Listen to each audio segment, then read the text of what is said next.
Shalom Bapak Ibu yang dikasih Tuhan. Apa kabar? Baik semua ya.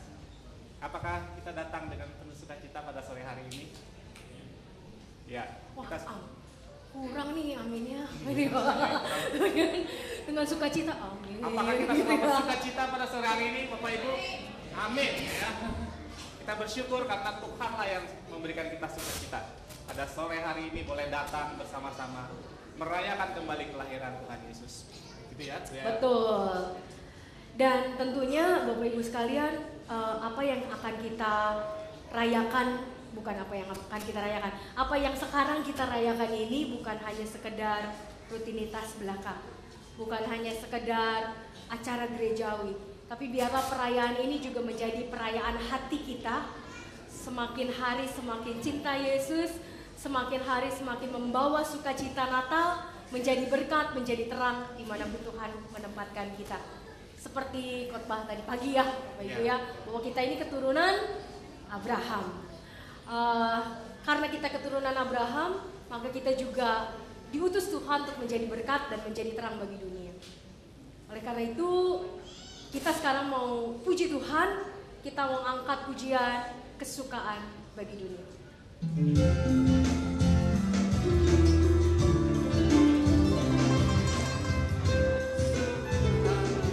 Bagi dunia samudra jauh, di hatimu kenikmatan bersama bersyukur, bersama-sama bersyukur. Bapak, Pak Mul, ini lagu kita ini judulnya Kesukaan Bagi Dunia. Iya, kalau dalam bahasa Inggris, Joy to The World. Dunianya siapa sih? Siapa ya? Kira-kira dunianya siapa ya Bapak Ibu? Bapak Ibu, ada yang bisa menolong kita? Dunia itu punya siapa sih? Apa atau siapa ya? Apa atau siapa ya? Benar, apa atau siapa ya? Mungkin dunia itu adalah tempat kita hidup. Itu bumi, Pak. Oh iya, salah ya. Jadi Bapak Ibu sekalian, kira-kira dunia apa ya? Ketika di sini dikatakan ada kesukaan bagi dunia, kalau di dalam Yohanes 3 ayat 16 ada perkataan karena begitu besar kasih Allah akan dunia ini. Iya. Nah, dunia di dalam Yohanes 13 itu menggunakan kata kosmos. Apa sih artinya kosmos? Bukan magic jar ya Bapak Ibu. Bukan magic wand. buat masak nasi ya. Itu iya benar, kosmos juga sih ya, tapi bukan kosmos yang itu. Kosmos di sini adalah artinya bukan hanya bumi, tapi seluruh jagat raya. Wah, jadi luas banget begitu ya. Bahwa Tuhan lahir untuk seluruh jagat raya. Dan Tuhan datang membawa kesukaan, dikatakan. Bapak Ibu, kesukaan itu adalah apa sih sebenarnya? Kesukaan seperti apa begitu ya? Kesukaan seperti apa sebenarnya yang Tuhan bawa di hari Natal, di hari kelahirannya ini? Kalau Bapak Ibu biasanya menyambut Natal bersukacita nggak? Seneng nggak? Seneng ya? Apa yang membuat Bapak Ibu bersukacita?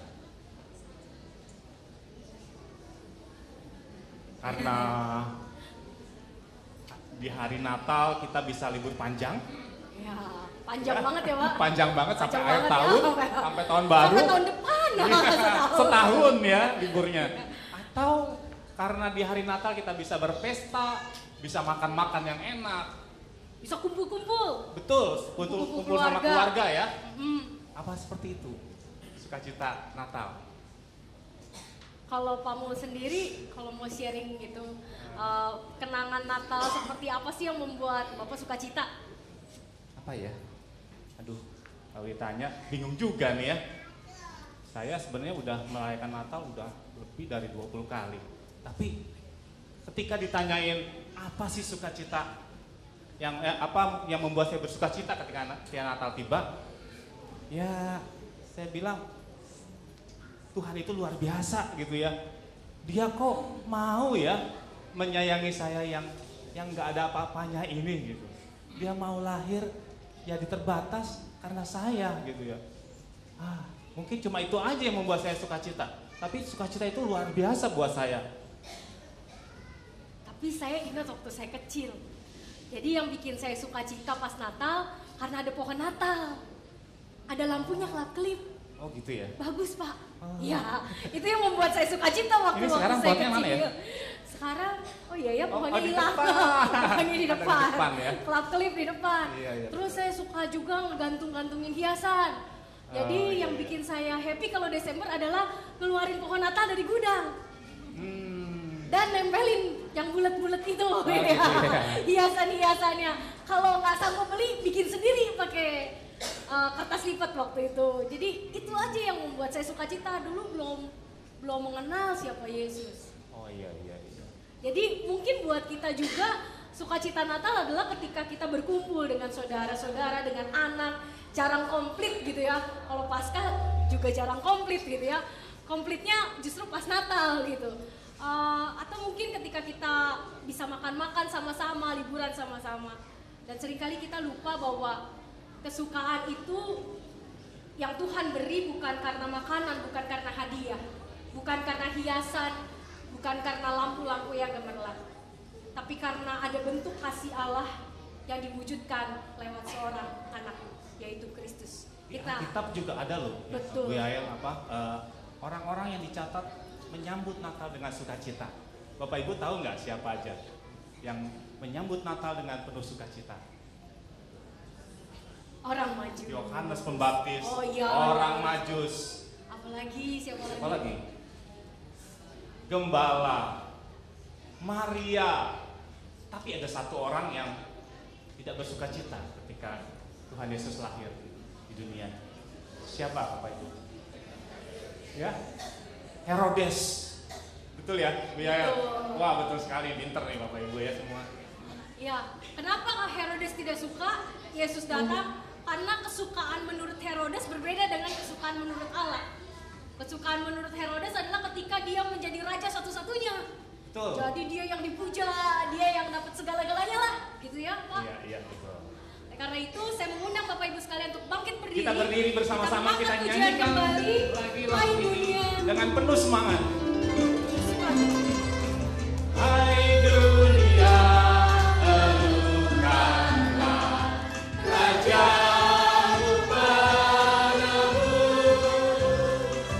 Hai bumilah, gunung lemah, bersoraklah terus, bersoraklah terus, bersorak-soraklah terus. Baik, Yang kedua. wanita saja.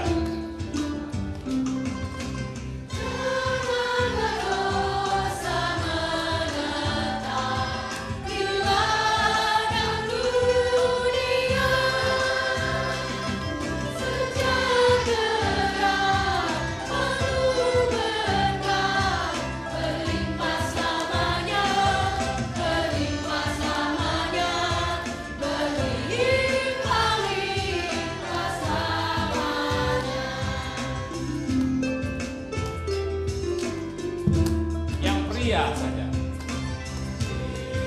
Raja semesta benar dan mulia, masyurkanlah hai dunia, besar anugerahnya, besar anugerahnya, besar anugerahnya.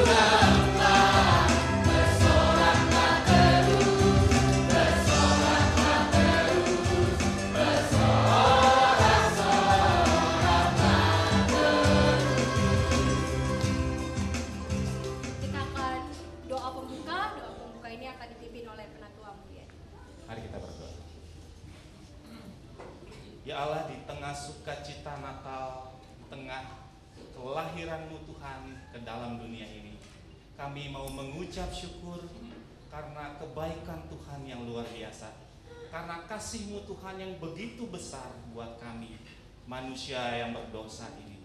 Tuhan, kami bersyukur di tengah sukacita Natal ini, kami boleh datang bersama-sama untuk merayakan kelahiran-Mu. Tuhan, hadirlah di tengah-tengah kami, agar keagungan Tuhan boleh nyata kami rasakan pada sore hari ini. Tuhan, berkati, pimpin acara perayaan Natal ini, sungguh boleh membuat kami makin memaknai Natal, menjadi Natal yang berkesan, boleh kami bawa dalam hidup keseharian kami. Terpujilah nama-Mu ya Allah, hanya di dalam nama Tuhan Yesus kami berdoa dan mengucap syukur. Amin. Silakan duduk Bapak Ibu, terima kasih. Tadi kita berbicara soal sukacita Natal atau kesukaan ketika Natal. Ya, banyak orang kalau mau Natal itu suka setel lagu-lagu Natal. Bapak Ibu suka setel lagu Natal gak di rumah? Ada yang suka setel lagu Natal ketika udah mulai Desember begitu ya, agar suasananya menjadi suasana Natal begitu. Apakah ada yang sering melakukan itu di rumah? Ada. Biasanya yang disetel lagu apa? Lagu Natal gitu ya. Lagu Natal yang mana ya? Lagu Natal yang mana kira-kira? Lagu apa yang paling Bapak sukai? Bapak Ibu sukai, Lagu apa ya? yang paling Bapak dan Ibu sukai? White Christmas. Merry Christmas. Atau Merry Christmas. We wish you Merry Christmas. We wish you Merry Christmas. We wish you Merry Christmas. Itu biasanya lagunya pas tanggal 25-nya ya, Wak? Iya, betul. Ada lagi nggak lagu-lagu yang kira-kira Bapak suka, Bapak Ibu suka yang betul-betul terngiang sekali di benak Bapak Ibu sekalian? Malam Kudus. Ada lagi? Bu Yeni? Oh, Mary's Boy Child. Ada lagi Bapak Ibu? Jose. Jose, lagu apa yang kamu suka deh? Lupa lagunya. Lupa Pak. Ya. Kalau ada sebuah lagu judulnya Jingle Bell, Bapak Ibu paling suka nggak lagu ini? Suka ya? Lagu ini mengatakan bahwa ketika lonceng berbunyi itu adalah tanda apa? Sekolah sudah selesai. Ketika lonceng berbunyi itu tanda Natal sudah tiba. Tapi apa benar Bu Yael? Kalau di Alkitab ada nggak sih? Itu yang jadi masalah Pak. Lagu-lagu Natal kita kalau Bapak Ibu sekalian perhatikan banyak yang nggak teologis. Kenapa saya bilang nggak teologis? Karena latar belakang sekolah saya teologi gitu ya. Kalau misalnya kita nyanyi gitu ya, ding ding ding ding ding ding, lonceng berbunyi, ding ding ding ding ding ding, hari Natal tiba. Perasaan hari Natal kalau di Alkitab itu ditandain bukan pakai lonceng tapi pakai bintang. Maksudnya banyak sekali sebetulnya lagu-lagu Natal yang sangat-sangat jauh dari kelahiran Yesus itu sendiri. Kalau Bapak Ibu pernah dengar Rudolph the Red-Nosed Reindeer, itu ya, si rusa si berhidung rusa merah. berhidung merah. Dia pilek, jadinya hidungnya merah. Sering dipencetin Itu ya. nggak ada nyambung-nyambungnya loh Bapak Ibu sekalian dengan kelahiran Yesus. Apalagi ya yang Bapak ingat lagu yang agak nggak teologis. Apa ya? I saw mommy kissing Santa Claus juga ya. ya. Ada, saya melihat ibu saya mencium Sinterklas gitu ya. Waduh, kok mengerikan ya lah gitu ya. Nah Bapak Ibu sekalian, itulah kenapa Natal menjadi berbeda maknanya. Seluruh dunia merayakan Natal, betul ya Pak Mung? Tuh. Dari ujung sampai ujung. Tapi tidak semua melihat Natal itu sebagai hari kelahiran Tuhan Yesus. Jadi hanya sebuah perayaan, sebuah seremoni, Selebrasi, sebuah pesta. Makanya kalau di kartu Natal pun ditulisnya Happy Holiday ya. Iya betul. Bukan hanya Merry Libur Christmas. akhir tahun ya. Tapi Happy Holiday. Nah Bapak Ibu sekalian, itu adalah tradisi yang setiap tahun mungkin kita rasakan. Bahwa Natal bukan hanya menjadi kemeriahan umat Kristen, tapi menjadi kemeriahan umat di seluruh dunia. Bahkan orang yang bukan orang Kristen pun merayakan Natal. Tapi bagaimana dengan kita? Masa kita anak-anak Allah juga punya pemahaman seperti orang dunia? Tentunya kita ingin perayaan Natal kita bukan hanya selebrasi, bukan hanya perayaan, tapi sebuah pemaknaan hidup yang lebih dalam setiap hari. Mari Bapak Ibu sekalian, kita memang mau menyanyikan Jingle Bell ya. Tapi biarlah Jingle Bell ini merupakan sebuah kesukaan bagi kita karena Tuhan sudah lahir, bahwa ada bel, ada deringan, lonceng yang kita dengar yang mengingatkan bahwa Tuhan mengasihi kita. Mari kita angkat pujian Jingle Bell.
Dari Yesaya 9 ayat 5 mengatakan demikian.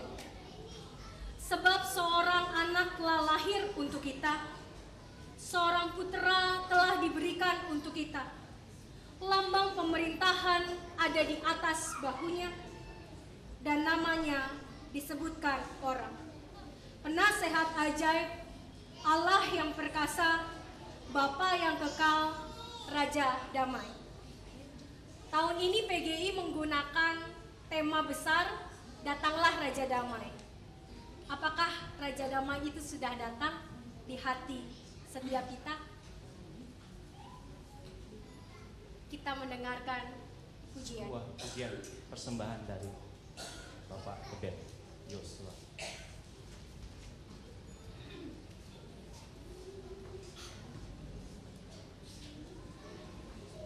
Shalom Bapak Ibu. Ya tadi sudah dibacakan bagian dari kitab Yesaya 9. Kenapa disebut Raja Damai? Kenapa Tuhan kita disebut Raja Damai? Karena Dialah sumber damai itu sendiri. Dialah sumber kebenaran dan keadilan. Jadi kalau sekarang banyak orang yang mencari kebenaran dan keadilan, sebetulnya mereka hanya mau mencari damai itu. Dan damai itu hanya ada pada Tuhan. Malam ini saya tidak akan berkhotbah, saya akan bernyanyi pujian yang sebetulnya sudah sangat familiar. Seorang putra telah lahir untuk kita.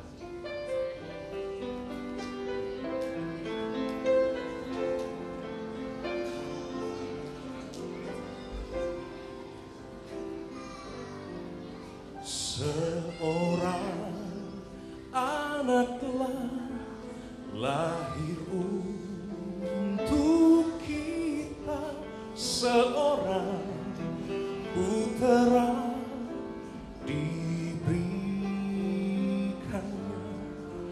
lambang pemerintahan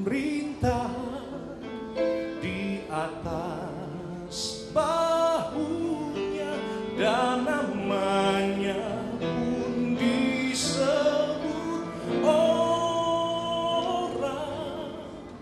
penasehat ajaib, Allah yang perkasa, Bapa yang kekal, Raja damai. Sambutlah Dia, Yesus Tuhan, Juru Selamat dunia.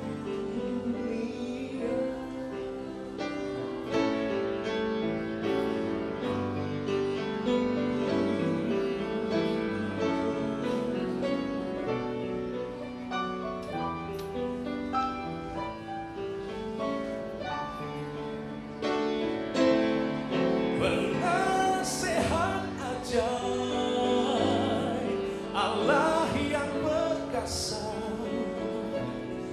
Bapa yang kekal,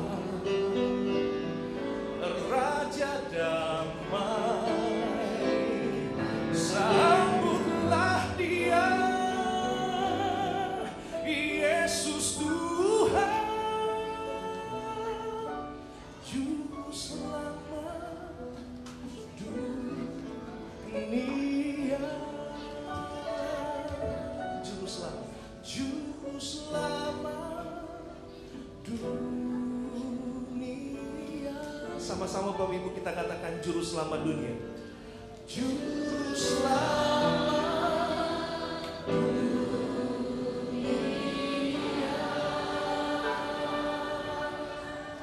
Puji Tuhan, terima kasih.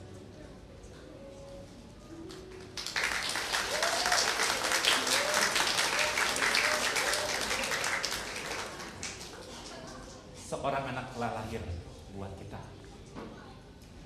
Natal adalah ketika Allah yang tidak terbatas menjadi terbatas, menjadi seorang anak, seorang bayi yang tidak berdaya.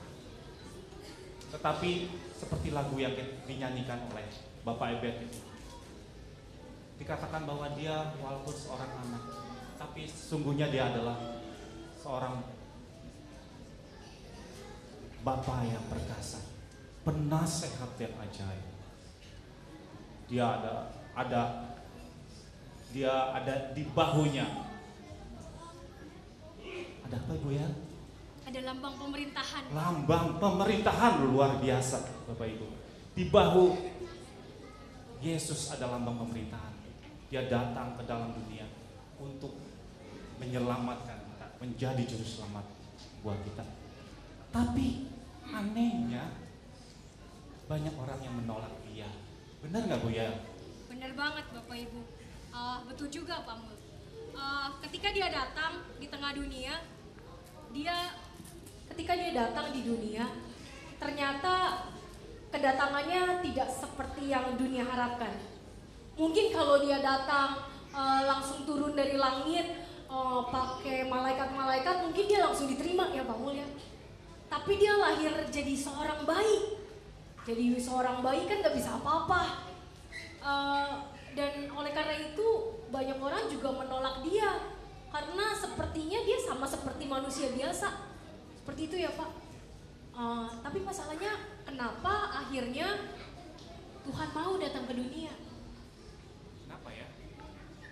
Bapak Ibu, ada yang mau memberikan jawaban nggak? Kenapa sih Tuhan mau datang ke dalam dunia buat kita? Kenapa? Ada Bapak Ibu? Bu Ratna? Karena kasihnya kepada manusia. Karena kasihnya kepada manusia. Ada yang lain Bapak Ibu? Kenapa Tuhan yang tidak terbatas itu, yang begitu luar biasa, mau masuk ke dunia yang terbatas, yang membuat dia sesungguhnya menderita, sesungguhnya tidak nyaman, tidak enak gitu ya. Ternyata karena betul Tuhan mengasihi kita. Karena kasihnya lah dia mau datang di tengah dunia. Kasih yang seperti apa? Tentunya itu yang jadi pertanyaan. Bukan kasih yang sembarangan, bukan kasih yang murahan, tapi kasih yang cuma-cuma walaupun tidak murahan. Kasih yang besar yang diberikan bukan karena, tapi walaupun. Tadi kita lihat Tuhan Yesus ketika dia datang ke dalam dunia, dia lahir ke dalam dunia, banyak orang yang menolak dia. Bapak Ibu pernah merasa ditolak nggak? Pernah nggak merasa ditolak? Pernah ya? Apa rasanya kalau ditolak? Ditolak pacar. Ditolak pacar. Kayaknya Pak Mul pernah ngerasain ini. Pernah ngerasain kali ya? Jangan curhat. Ditolak sama orang yang mungkin ya oleh sesama kita, oleh teman kita. Apa rasanya? Rasanya seperti sendirian di tengah keramaian gitu ya. Mungkin ya rasanya, kok saya sendiri, nggak ada yang mau menerima saya.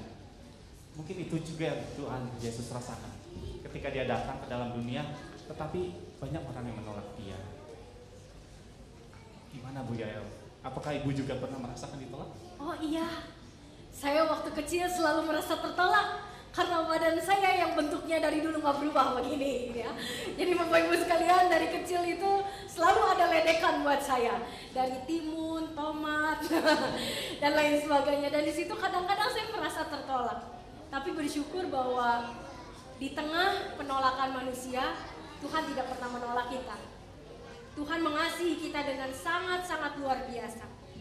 Oleh karena itu, bagaimana sekarang respon kita? Apakah kita mau menolak Tuhan? Mungkin kita bilang kita nggak pernah nolak Tuhan ya. Enggak lah ya. Enggak lah, nggak berani nolak Mana Tuhan. bisa nolak Tuhan, Tiba-tiba ya? kena halilintar begitu ya. Bisa gosong kita. Bapak Ibu sekalian, tapi seringkali kita tiap hari menolak Tuhan. Kita menolak Tuhan ketika kita menolak sesama kita. Ketika kita menolak mengampuni sesama kita. Ketika kita menolak untuk mengasihi sesama kita.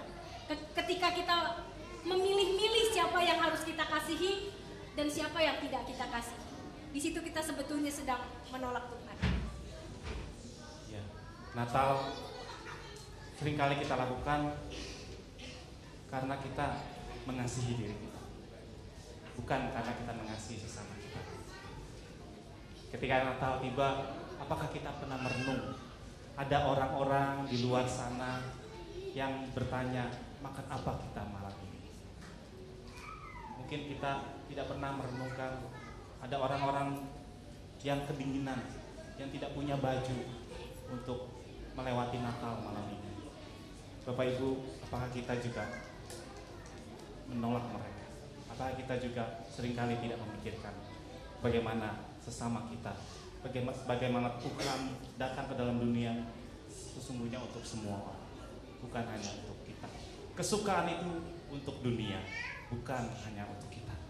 Mari kita angkat pujian, ku kasihi kau dengan kasih Tuhan.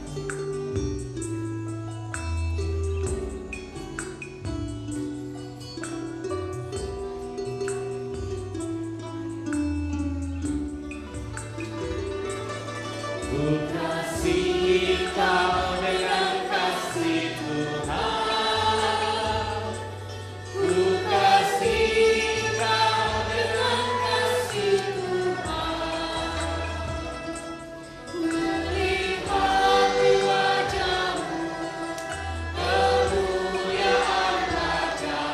Ku kasihi kau dengan kasih Tuhan. Bapak Ibu, lagu ini adalah sebuah lagu yang paling sering dinyanyikan di mana Bapak Ibu? Sekolah Minggu. Ya. Sore ini saya ingin mengajak Bapak Ibu menjadi anak-anak sekolah Minggu. Mau? Sekali-sekali boleh lah ya. Ya. Karena itu saya mau mengajak Bapak Ibu berdiri. Kita nyanyikan lagu ini dengan sebuah gerakan.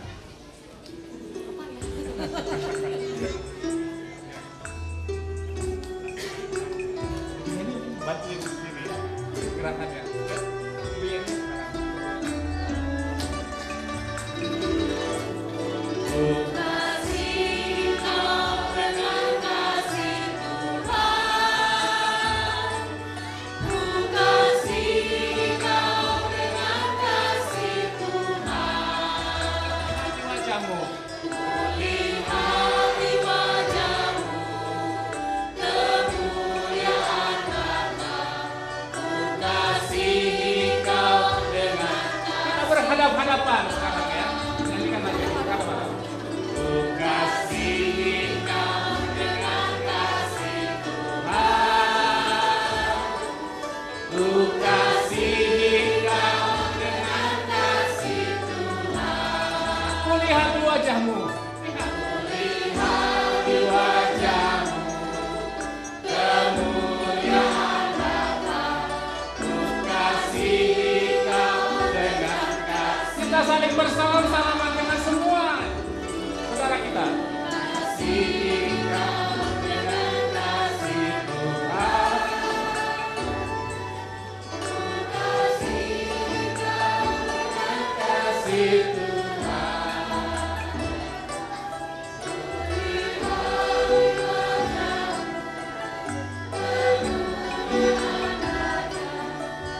kasihi kau dengan kasih Tuhan.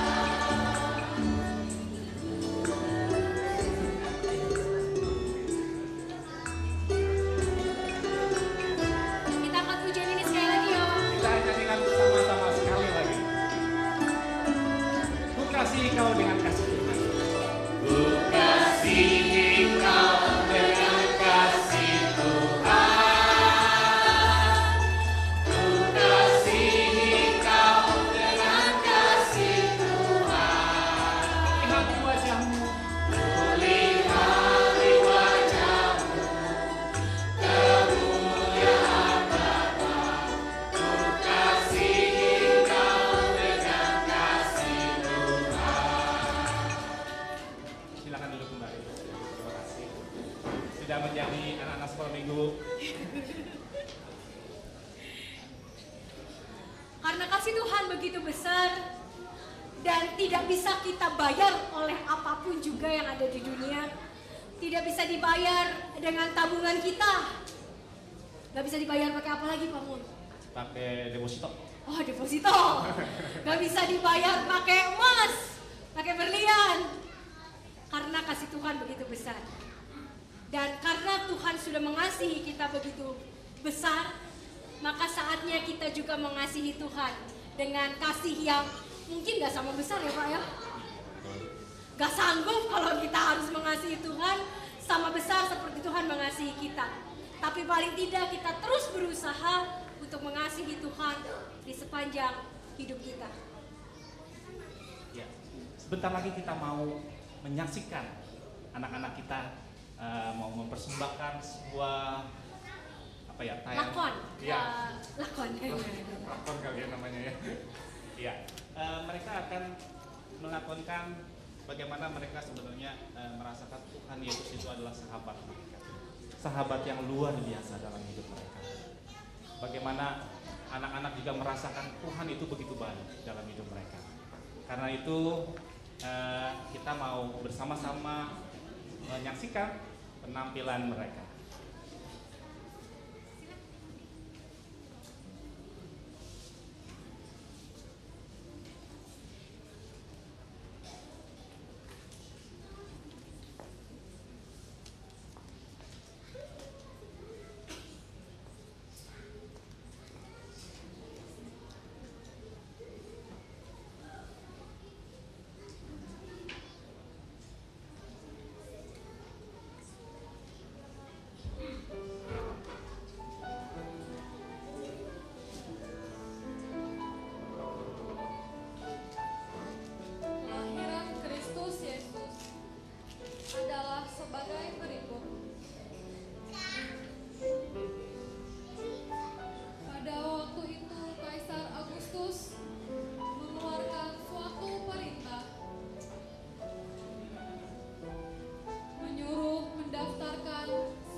Begitulah besar bala tentara sorga yang memuji Allah. Katanya, kemuliaan bagi Allah di tempat yang maha tinggi, dan damai sejahtera di bumi di antara manusia yang berkenan kepadanya.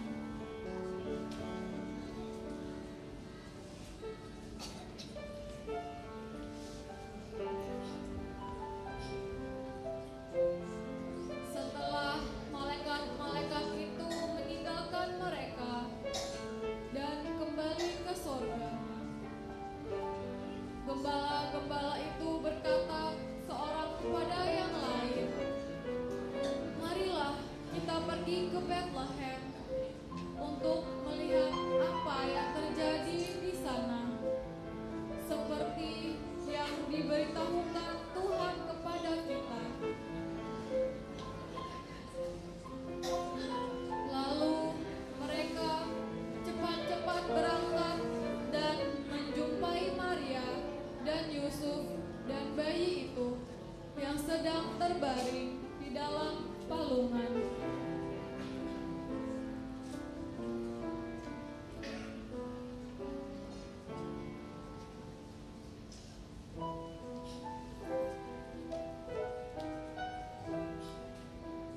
Sesudah Yesus dilahirkan di Bethlehem di tanah Yudea pada zaman Raja Herodes, datanglah orang-orang Majus dari timur ke Yerusalem dan bertanya-tanya, "Di manakah dia, Raja orang Yahudi yang baru dilahirkan itu? Kami telah melihat bintangnya di timur, dan kami datang untuk menyembah dia."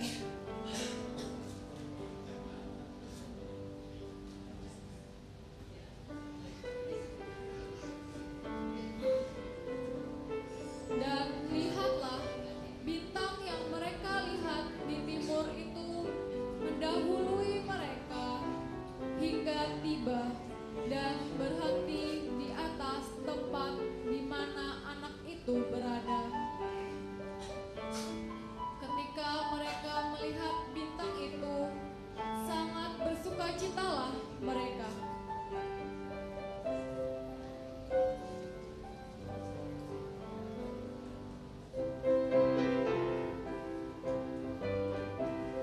Maka masuklah mereka ke dalam rumah itu dan melihat anak itu bersama Maria ibunya, lalu sujud menyembah dia. Mereka pun membuka tempat harta bendanya dan mempersembahkan persembahan kepadanya, yaitu emas, kemenyan, dan mur.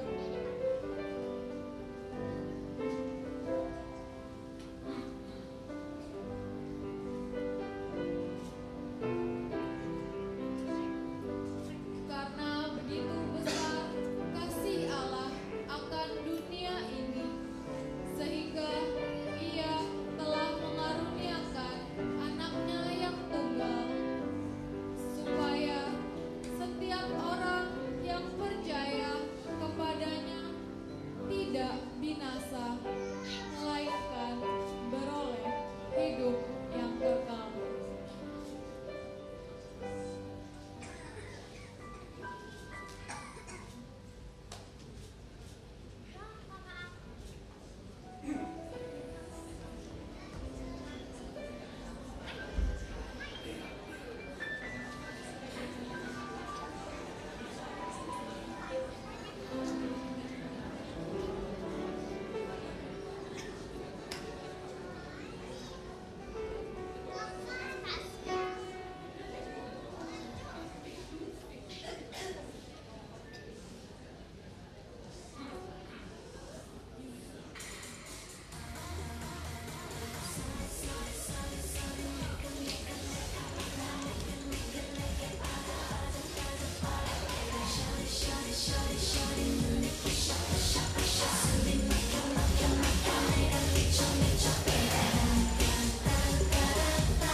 itu tadi persembahan dari Badan Pelayanan Anak.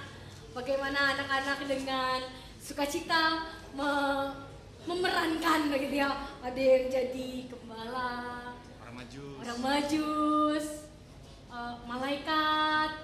Siapa lagi ya?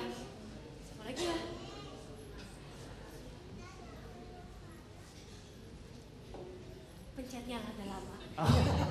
Saya nggak suka mencet. Ya, siapa lagi yang tadi Pak? Siapa lagi ya tadi? Maria, Yusuf. Orang majus. Oh, yang jagain gembala.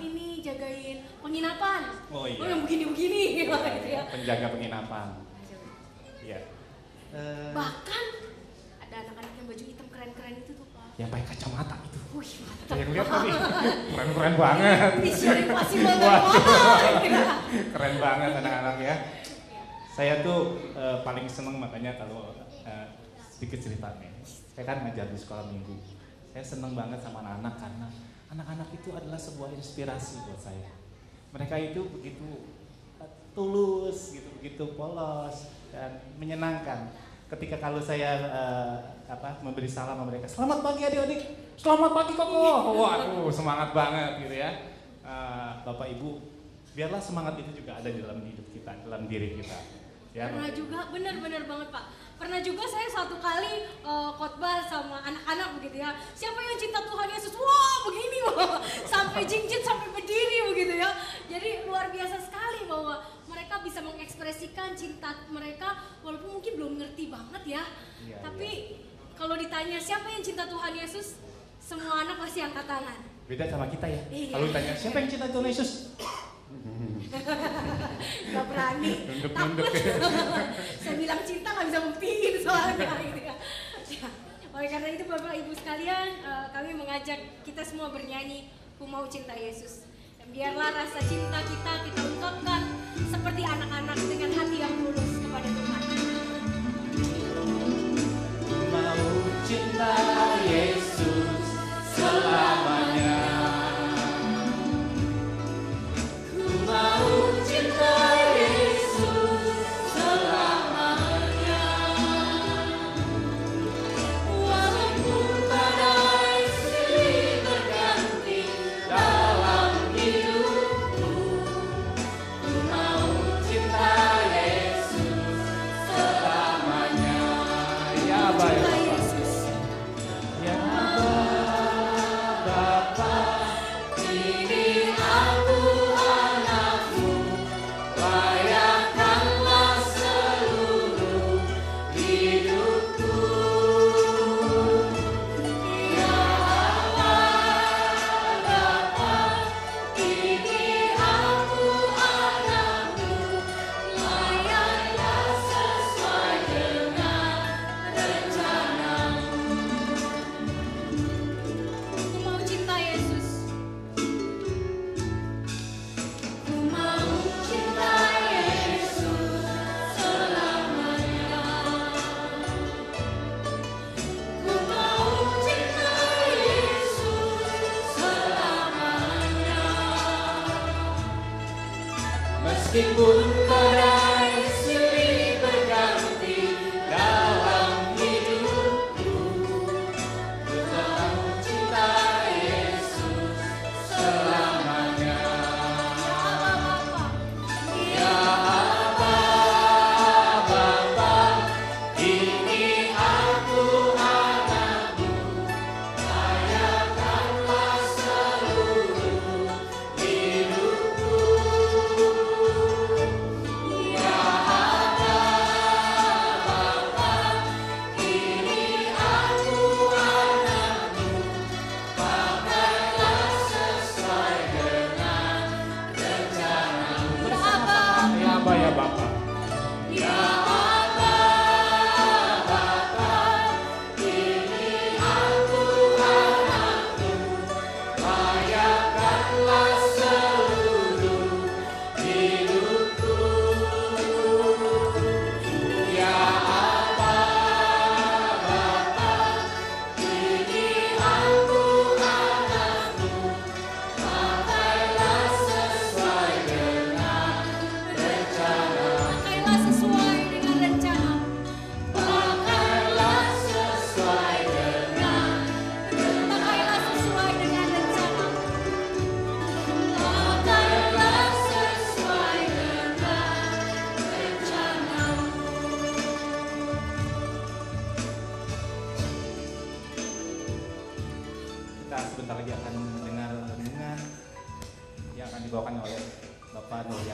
Gracia.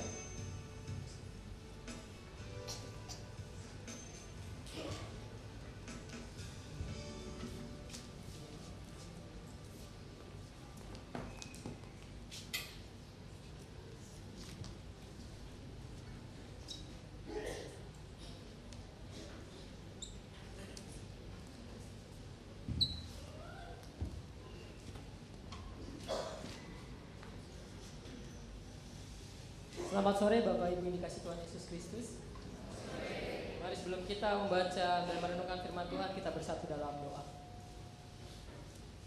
Tuhan, kami bersyukur apabila sore ini di tengah segala kesibukan dan kesukaan kami, Tuhan berikan kami kesempatan untuk boleh berkumpul bersama dengan rekan-rekan seiman kami, merayakan kelahiran Tuhan kami. Saat ini kami akan bersama-sama mendalami lebih lagi apa makna Natal. Pimpin kami agar kami mengerti dan terlebih lagi boleh melakukannya dalam kehidupan kami. Dalam nama Tuhan Yesus Kristus kami berdoa dan mengucap syukur. Amin. Bacaan pertama diambil dari Matius 1 ayat 1 hingga yang ke-17. Matius 1 ayat yang ke-1 hingga yang ke-17. Lalu bacaan kedua dari Roma 3 ayat yang ke-9 hingga yang ke-20. Pertama-tama kita akan membaca dari Matius 1 ayat 1 hingga yang ke-17. Inilah silsilah Yesus Kristus anak Daud, anak Abraham. Abraham memperanakan Ishak, Ishak memperanakan Yakub, Yakub memperanakan Yehuda dan saudara-saudaranya. Yehuda memperanakan Peres dan Zerah dari Tamar. Peres memperanakan Hezron, Hezron memperanakan Ram. Ram memperanakan Aminadab, Aminadab memperanakan Nahason, Nahason memperanakan Salmon. Salmon memperanakan Boas dari Rahab, Boas memperanakan Obed dari Rut, Obed memperanakan Isai. Isai memperanakan Raja Daud, Daud memperanakan Salomo dari istri Uria. Salomo memperanakan Rehabeam, Rehabeam memperanakan Abia, Abia memperanakan Asa. Asa memperanakan Yosafat, Yosafat memperanakan Yoram, Yoram memperanakan Uzia. Uzia memperanakan Yotam, Yotam memperanakan Ahaz, Ahaz memperanakan Hizkia. Hizkia memperanakan Manasya, Manasya memperanakan Amon, Amon memperanakan Yosia. Yosia memperanakan Yekonya dan saudara-saudaranya pada waktu pembuangan ke Babel. Sesudah pembuangan ke Babel, Yekonya memperanakan Sealtiel, Sealtiel memperanakan Zerubabel. Zerubabel memperanakan Abihud, Abihud memperanakan Eliakim, Eliakim memperanakan Azor, Azor memperanakan Zadok, Zadok memperanakan Akim, Akim memperanakan Eliud, Eliud memperanakan Eleazar, Eleazar memperanakan Matan, Matan memperanakan Yakub, Yakub memperanakan Yusuf suami Maria yang melahirkan Yesus yang disebut Kristus. Jadi seluruhnya ada 14 keturunan dari Abraham sampai Daud, 14 keturunan dari Daud sampai pembuangan ke Babel, dan 14 keturunan dari pembuangan ke Babel sampai Kristus. Kita baca pembacaan kedua dari Roma 3 ayat 9 hingga yang ke-20. Jadi bagaimana? Adakah kita mempunyai kelebihan daripada orang lain? Sama sekali tidak. Sebab di atas telah kita tuduh baik orang Yahudi maupun orang Yunani, bahwa mereka semua ada di bawah kuasa dosa. Seperti ada tertulis, tidak ada yang benar seorang pun tidak. Tidak ada seorang pun yang berakal budi, tidak ada seorang pun yang mencari Allah. Semua orang telah menyeleweng, mereka semua tidak berguna. Tidak ada yang berbuat baik seorang pun tidak. Kerongkongan mereka seperti kubur yang ternganga, lidah mereka merayu-rayu, bibir mereka mengandung bisa. Mulut mereka penuh dengan sumpah serapah, kaki mereka cepat untuk menumpahkan darah. Keruntuhan dan kebinasaan mereka tinggalkan di jalan mereka, dan jalan damai tidak mereka kenal. Rasa takut kepada Allah tidak ada pada orang itu. Tetapi kita tahu bahwa segala sesuatu yang tercantum dalam kitab Taurat ditujukan kepada mereka yang hidup di bawah hukum Taurat, supaya tersumbat setiap mulut dan seluruh dunia jatuh ke bawah hukuman Allah.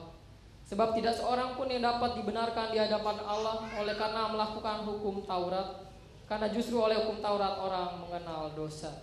Demikian pembacaan Injil Kristus yang beragi setiap kita yang membaca dan memeliharanya. Selamat sore sekali lagi Bapak Ibu. Tema kita hari ini adalah kelahiran Yesus merangkul yang tertolak. Saya sengaja agak pinggir Bapak Ibu karena nanti saya khotbah nggak sendiri. Saya nanti berkhotbah dengan ditemanin oleh mantan murid saya, begitu ya. Lagi di belakang dia mempersiapkan segala sesuatunya. Sebelum itu saya ingin kita memikirkan beberapa hal. Seberapa banyak dari kita yang menolak orang lain? Kita mungkin berpikir menolak apa? Sepertinya saya tidak pernah menolak. Tapi kita akan berpikir bersama-sama, kenapa kita menolaknya? Mungkin banyak di antara kita menolak orang lain karena masa lalunya. Masa lalunya buruk. Masa lalunya penuh dengan kenajisan. Masa lalunya penuh dengan hal-hal yang tidak mengenakan. Atau kita menolaknya karena dia mempunyai kasta yang berbeda dengan kita. Mungkin kita nggak punya kasta-kasta di Indonesia seperti di India begitu ya. Tapi tanpa sadar mungkin kita punya. Dan membuat itu dalam pikiran kita. Kalau yang remaja-remaja perempuan, yang putri mungkin, kalau tadi kan nari-narinya ada lagu Korea begitu ya. Yang remaja putri sekarang kan tergila-gila tuh sama film Korea. Yang belum lama habis film Korea judulnya The Hairs gitu ya. Saya nonton karena istri saya nonton begitu. Terpaksa lah saya menonton. Di sana tanpa sadar begitu ya, sudah dibuat kasta-kasta. Ada golongan orang-orang yang dari lahir sudah kaya. Dan ada orang-orang yang dari lahir nggak kaya dan baru jadi orang kaya baru. Dan ada orang-orang yang nggak dianggap. Bahkan kepala sekretaris aja dianggap orang-orang yang tidak dianggap.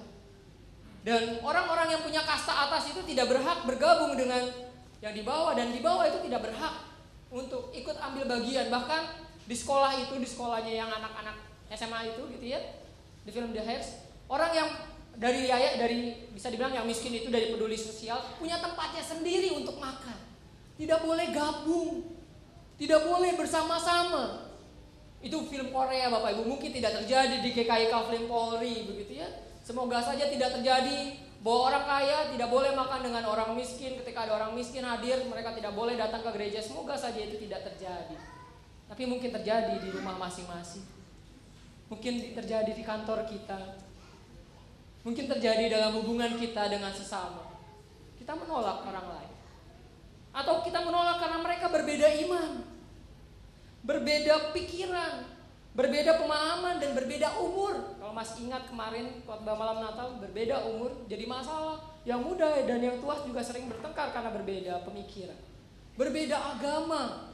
Bapak Ibu kan sekarang kita dipanas-panasi oleh fatwa yang mengatakan agama Islam tidak boleh mengucapkan selamat Natal begitu ya. Dan akhirnya banyak umat Kristen yang terpanas-panasi. Akhirnya mau gak mau saya menulis di beberapa media sosial, saya bilang kami walaupun tidak diucapkan selamat Natal, kami tidak masalah. Kami tidak memaksa. Ada di sini Bapak Ibu yang ketika ulang tahun memaksa orang lain, ucapin selamat ulang tahun dong ke saya. Gak ada kan ya? Ya sudah, jika memang tidak diucapkan tidak apa-apa. Kami tidak mau hanya karena tidak mengucapkan selamat Natal, kasih kami kepada umat muslim berkurang. Walaupun mereka tidak mengucapkan selamat Natal ke kami tetap mengasihi mereka. Itu harusnya kekristenan. Tapi jangan kita menolak gara-gara mereka nggak ngucapin selamat Natal gitu ya. Ketika ketemu mereka, nanti Idul Fitri gue nggak bakal ngucapin gitu ya. Gantian kita menolak mereka. Jangan-jangan terjadi penolakan itu karena berbeda agama. Atau karena profesi mereka menjijikan. Mereka tukang sampah dan kita bos, gitu beda jauh sekali.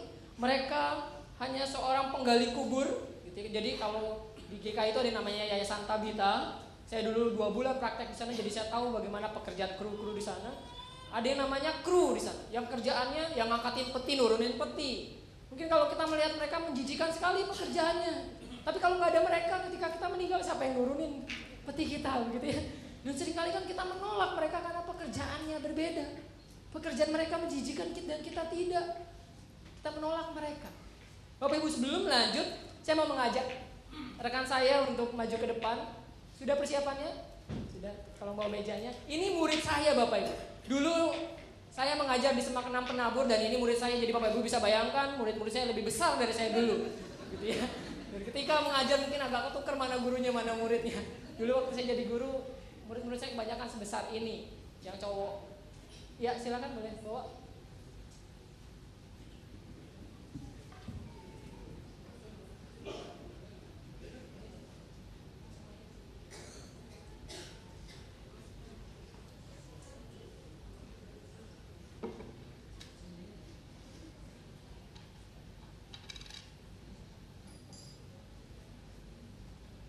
Bapak Ibu saya akan memberikan beberapa ilustrasi. Jadi setidaknya agar kita sedikit mengerti gitu ya. Oh, kalau di slide disebutnya gospel magic. Bapak Ibu tenang saja, saya tidak akan melakukan guna-guna. Ya. Gospel magic adalah bagaimana kita menyampaikan firman Tuhan dengan sulap tanpa bohong. Jadi dulu saya di Semak Enam Penabur punya kelas namanya gospel magic. Kelas khusus muridnya 40-an dan salah satunya tersisa ini gitu ya. Dari 40 31 gitu ya. Jadi di sana diajarkan pokoknya larangan terbesar dari gospel magic adalah tidak boleh berbohong. Kalau sampai bohong keluar gitu ya kira-kira. Jadi larangannya tidak boleh berbohong. Jadi kalau hari ini dia bohong berarti keluar gitu ya. Nah, Bapak Ibu tadi ketika berbicara tentang menolak dan tertolak begitu ya. Namanya saya perkenalkan dulu, namanya Johan Setiadi Wijaya. Umurnya 18 itu ya. Iya. Ya, oke. Bisa tolong pegangin Jo. Bapak Ibu. Ya. Ya, agak ke depan. Bapak Ibu saya, jadi dalam gospel magic ada yang namanya permainan dan pesan. Jadi pesan dan permainannya jadi satu. Saya akan memberikan ilustrasi. Saya berikan ilustrasi ini adalah kehidupan kekristenan. Ini adalah kehidupan kekristenan. Lalu ini adalah orang yang menjijikan tadi. Mungkin dia tukang sampah, mungkin dia orang yang punya dosa besar, orang yang punya masa lalu menjijikan, atau mungkin mereka yang menyakitkan hati kita dan kita menolak. Lalu ketika mereka mau masuk dalam kehidupan kekristenan, kita menolak. Nggak boleh masuk begitu ya, mereka cuma boleh ada di lingkaran ini. Jadi lihat, saya kasih sengaja coret-coret nih Bapak Ibu ya. Kelihatan nggak ya coret-coretnya? Jadi agak kotor, ini uang 1000-an. Jadi agak kotor. Jadi sengaja saya coret-coret pakai spidol permanen. Abis ini saya harus bersihkan gitu ya. Jadi inilah orang-orang yang menjijikan, saya simbolkan dengan coret-coretan ini. Gitu ya. Dan lalu kita yang di sini mungkin banyak di antara kita yang menolak mereka, tidak boleh jadi bagian kekristenan, tidak boleh masuk, dan mereka menjadi orang-orang yang terbuang. Tapi Bapak Ibu sekali lagi hari ini kita mau belajar, kalau Tuhan mau turun tangan, kalau Tuhan mau campur tangan, mereka yang tertolak ini bisa.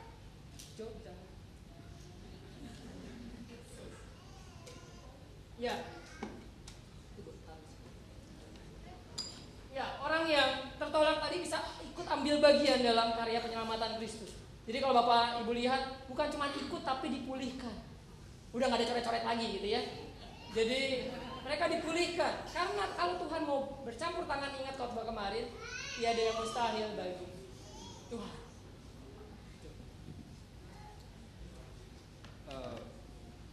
Para Bapak Ibu sekalian, sekarang saya akan melakukan sebuah ilustrasi dengan balon ini yang di dalamnya ada koin 100 rupiah.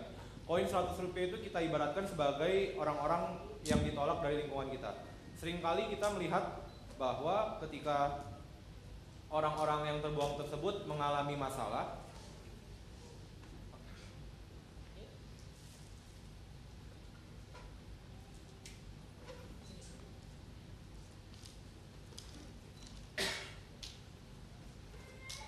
seringkali ketika orang tersebut menghadapi masalah yang kita ibaratkan sebagai jarum ini, mungkin kita akan melihat mereka mungkin akan hancur oleh masalah tersebut, tapi ternyata tidak hancur oleh masalah tersebut.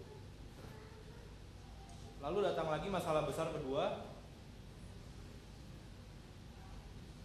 kita mengira dia akan hancur, tapi kenyataannya tidak.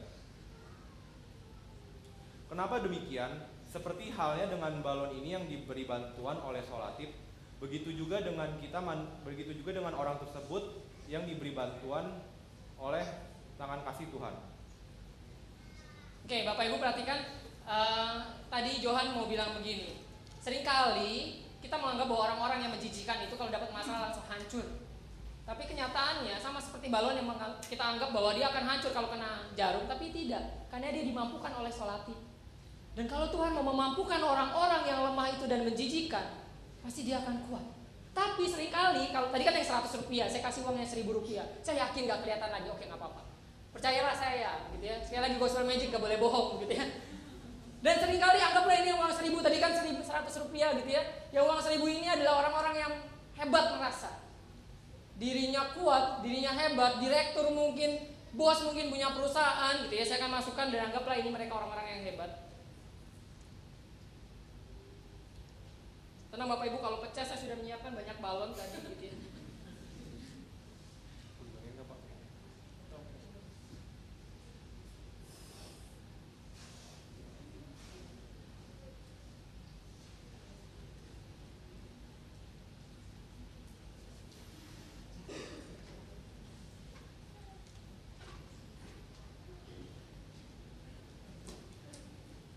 Iya, jadi seperti ini Bapak Ibu, banyak orang-orang yang ini kan 1000 ya. Orang-orang yang merasa dirinya hebat, luar biasa kuat, berkuasa dan lain sebagainya. Mereka mengira bahwa, oh kalau masalah datang kami kuat, kami punya uang. Seandainya masalah besar datang begitu ya, nggak akan hancur. Tapi ketahuilah Bapak Ibu, orang-orang hebat ini yang sombong, ketika mengandalkan dirinya sendiri, tadi lupa dicabut ya. Ini bukan yang ini yang hancur ya. Saya udah kaget aja. Jadi Bapak Ibu perhatikan ya, orang-orang hebat yang besar ini, yang merasa bahwa dirinya kuat, merasa bahwa kalau masalah besar datang mereka nggak akan hancur. Tapi perhatikan, ketika mereka sombong, ketika mereka mengandalkan diri sendiri, nggak perlu pakai jarum, hanya dengan sentuhan sedikit saja mereka akan hancur. Bapak Ibu percayalah, sekali lagi saya nggak pakai jarum, gitu ya. Sekali lagi saya nggak bohong gitu ya. Dengan sentuhan sedikit saja, lihat baik-baik, mereka akan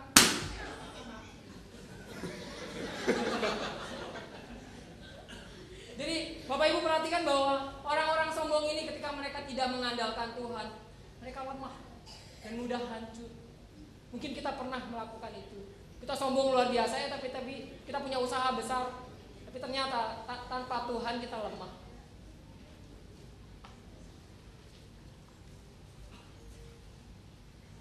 Lalu di sini saya ada sebuah tali. Tali ini kita ibaratkan sebagai orang-orang yang terbuang tadi. Mungkin bagi kita melihat bahwa tali ini hanyalah sebuah tali biasa, tidak mungkin punya kemampuan apapun. Tapi tali ini kita ibaratkan sebagai manusia yang terbuang tadi. Tapi dengan kemampuan Tuhan, manusia-manusia yang terbuang tadi pun bisa menjadi kuat seperti tali ini yang menjadi kuat.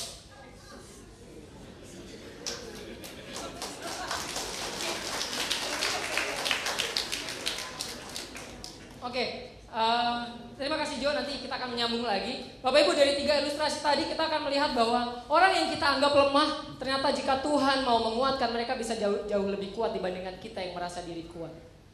Ketika kita menolak orang lain karena kelemahan mereka, hati-hati, jangan nanti suatu saat Allah menolak kita karena kesombongan kita. Atau mungkin kita nggak menolak nih, kita nggak menolak orang lain, tapi kita menolak diri sendiri. Berapa banyak dari kita yang menolak diri sendiri?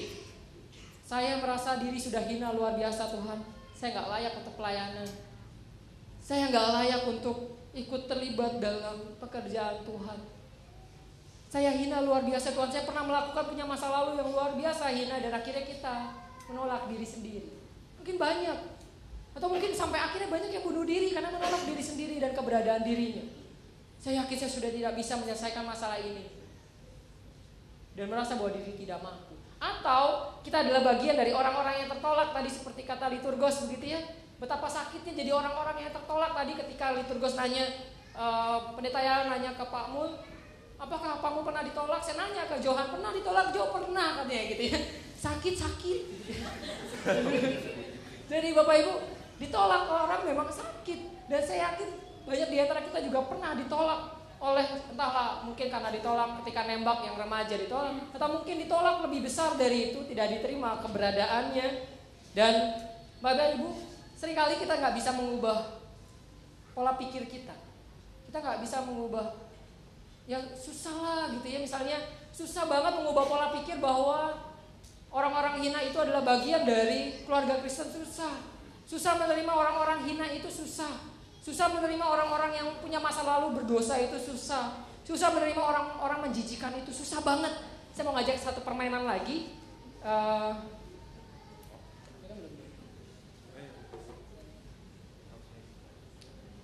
Ya, saya mau ngajak satu permainan lagi. Saya mau minta 2 orang yang merasa dirinya kuat fisik. Oh Iren, oke Iren, udah angkat tangan tuh. Yang merasa dirinya kuat, atau ya silakan 2 orang. Iren boleh deh, perwakilan dari remaja silakan. Perwakilan dari pemudanya. Yuda. Ya Yuda. Satu lagi. Iren boleh Iren.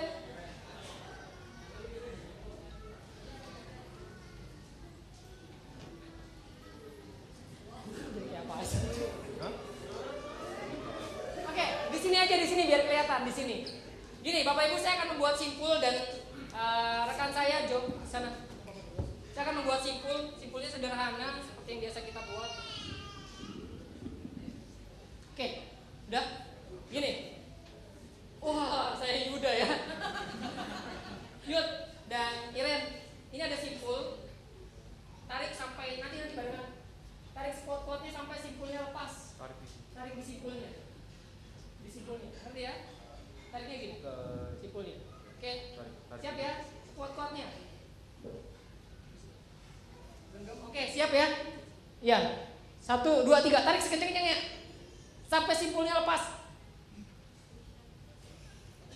Susah kan ya? Keras kan? Jadi Bapak Ibu perhatikan, mungkin banyak di antara kita yang berpikir nggak mungkin bisa mengubah pola pikir. Karena kita nggak mau mengubah sudut pandang kita. Coba kalau diubah sudut pandangnya. Ini kan tadi begini nanti ya. Kita ubah sudut pandangnya. Coba kita tarik ya. 1, 2, 3.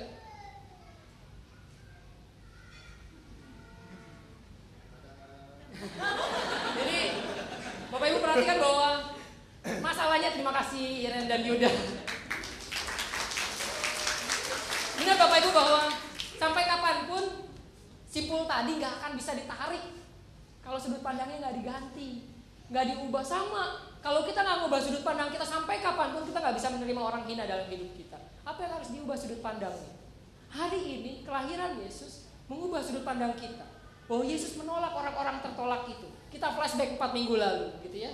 Mulai dari minggu pertama kita lihat Kristus merangkul Tamar yang punya masa lalu luar biasa buruk, benar ya?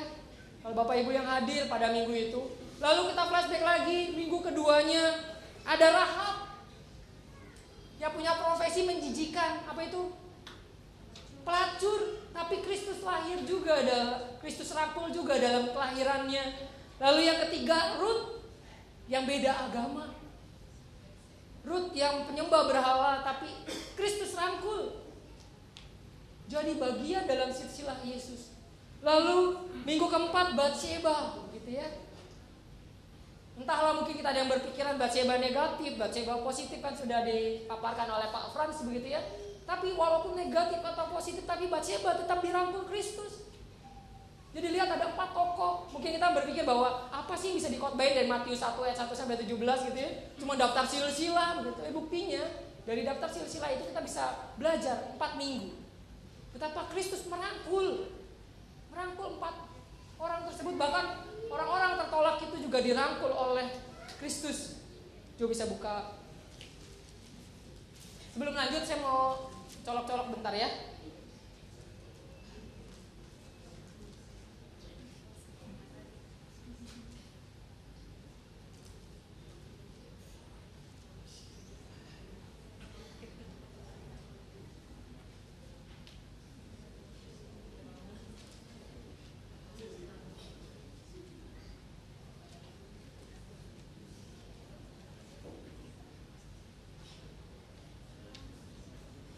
Biarkan kertasnya tetap menyala. Ya, Bapak Ibu ingatlah bahwa ketika kita menolak orang lain karena mereka menjijikan, Roma 3 ayat 9 mengatakan bahwa semua orang telah tertolak karena dosanya, dan Kristus telah merangkul mereka. Kristus merangkul kita semua, dan karena kasihnya Dia merangkul kita semua dalam hari ini, kelahirannya. Mari Bapak Ibu, saya akan menutup renungan ini dengan mengatakan, mari kita pun merangkul mereka yang tertolak, seperti Kristus yang merangkul kita juga yang tertolak. Itu adalah wujud ungkapan syukur kita. Sungguh tidak tahu diri kalau kita sudah diterima, namun kita menolak orang lain. Jadi sebagai ungkapan syukur, mulai hari ini kita mau mengubah sudut pandang kita. Marilah kita rangkul mereka-mereka yang tertolak sebagai wujud ungkapan syukur kita. Selamat Natal dari kami, Tuhan Yesus memberkati.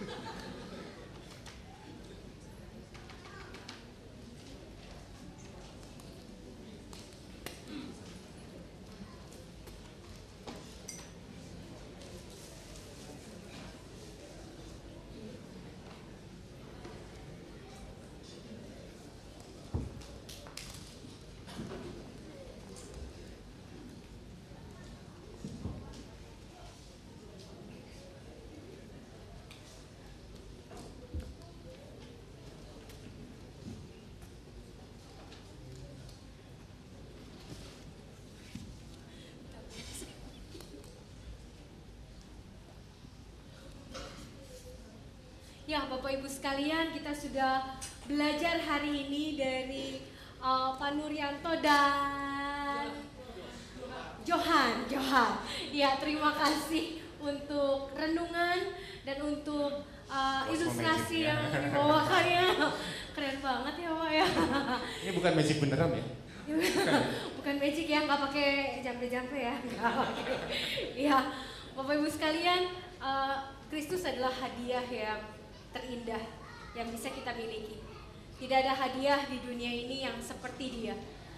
Pertama, karena Yesus tidak pernah akan habis. Kalau kita dikasih coklat, nggak nyampe habis bulan Desember udah habis coklatnya gitu ya. Kita dikasih kue Natal, kue Natalnya juga pasti akan habis. Kita dikasih pakai baju baru, baju barunya habis enggak? Baju barunya lama-lama butut Bapak Ibu sekalian gitu ya. Lusuh gitu ya, lama-lama jadi buat ngepel. Yang lain hadiah di dunia ini pasti akan lenyap, pasti akan habis, pasti akan rusak. Hanya satu hadiah yang tidak akan habis, tidak akan rusak, tidak akan bisa dimakan waktu, yaitu Kristus. Kita mau mengangkat pujian, hadiah. Sebuah hadiah. Kita mau belajar sekali dulu, nanti kita bisa nyanyi bersama-sama. Kalau Bapak Ibu sekalian yang sudah tahu lagunya bisa menyanyi bersama kami.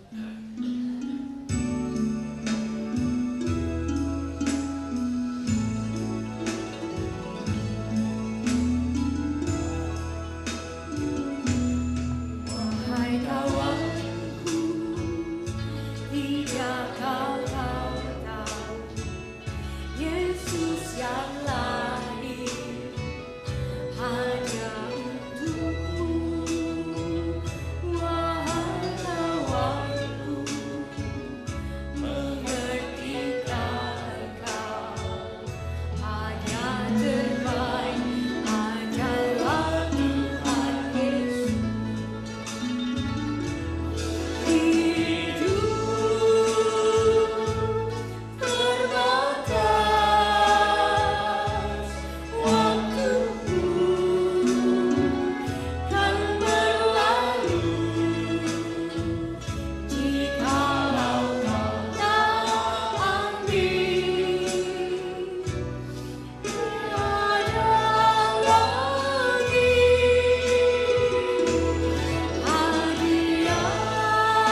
akan mendengarkan pujian dari pengiring kita pada hari ini, nuansa Tionghoa apa Chinese apa ya?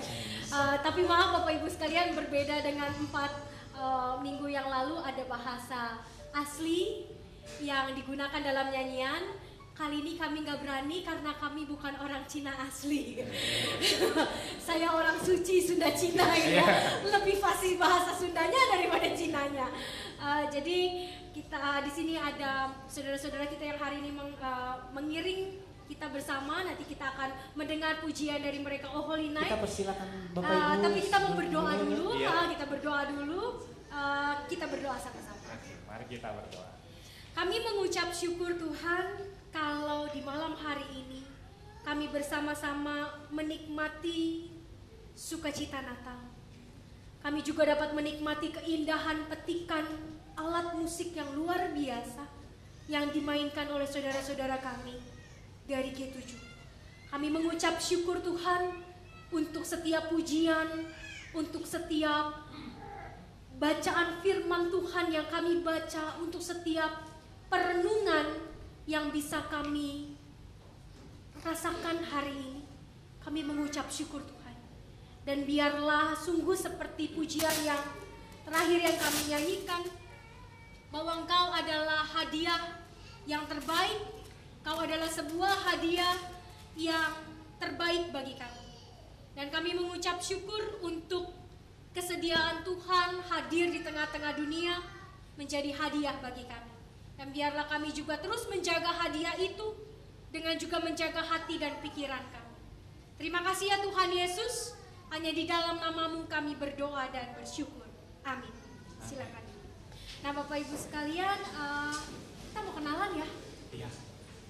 Kita ini malam ini kedatangan tamu istimewa yang luar biasa, Bapak Ibu ya. Ini Bapak Ibu, mereka ini diimpor langsung dari Cungpo. Alatnya apa orangnya Pak? Alatnya apa orangnya? Nggak tahu, coba ini coba.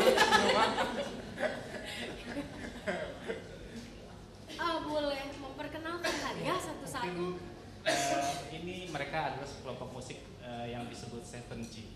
Oh bukan G7 ya? Oh, G7. Kebalik saya. Bener gak G7 ya? atau 7G? Apa 7G ya? Apa sih sebetulnya? Oh sama aja, sama aja. G7 atau 7G sama aja ya. Ya udah. Mungkin bisa memperkenalkan diri. Nama dan asal gereja mungkin. Nama, supaya tanggal saudara-saudara lahir, di sini tahu hobi. gitu ya. Hobi single apa statusnya juga ya Pak. Nama saya Ana, saya dari GKJ Kelapa Gading.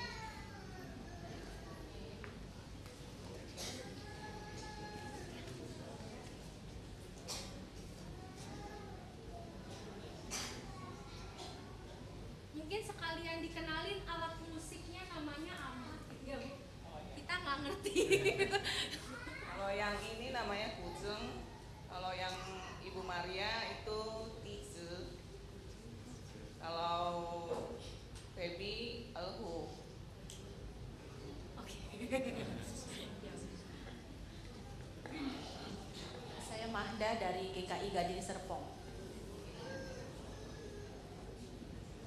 Aku namanya Ellen dari GKI Kelapa Gading. Selamat Natal, saya Maria dari gereja GRII Mayoran. Saya Feby dari GKI Gading Serpong. Selamat Natal semuanya, nama saya Dipta dari GRII Kemayoran.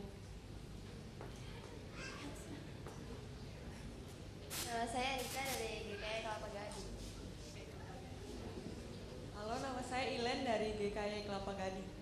GKY. Ya, kita berikan tepuk tangan buat mereka. Kami atas nama GKI Kapolri mengucapkan xie-xie. Artinya Pak? Ditranslate. Kamsia. Ya, kita akan mendengarkan pujian Oh Holy Night yang akan dibawakan oleh 7G.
Bapak Ibu, ini kita sudah sampai di penghujung acara kita.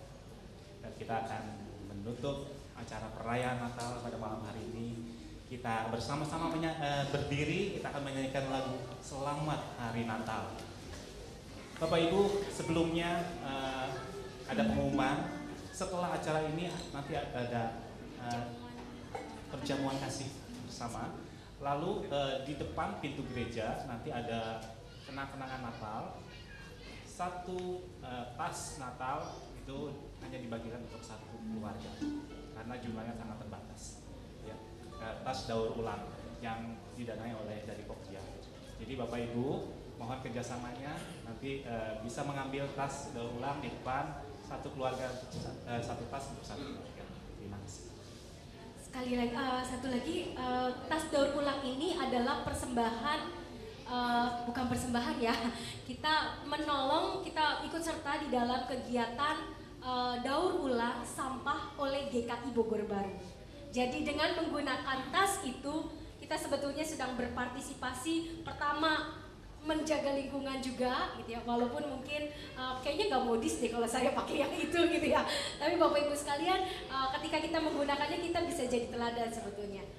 Jadi gunakanlah dan bangga untuk produk dari warga GKI Bogor Baru. Itu saja. Kita mau nyanyi. Selamat Hari Natal.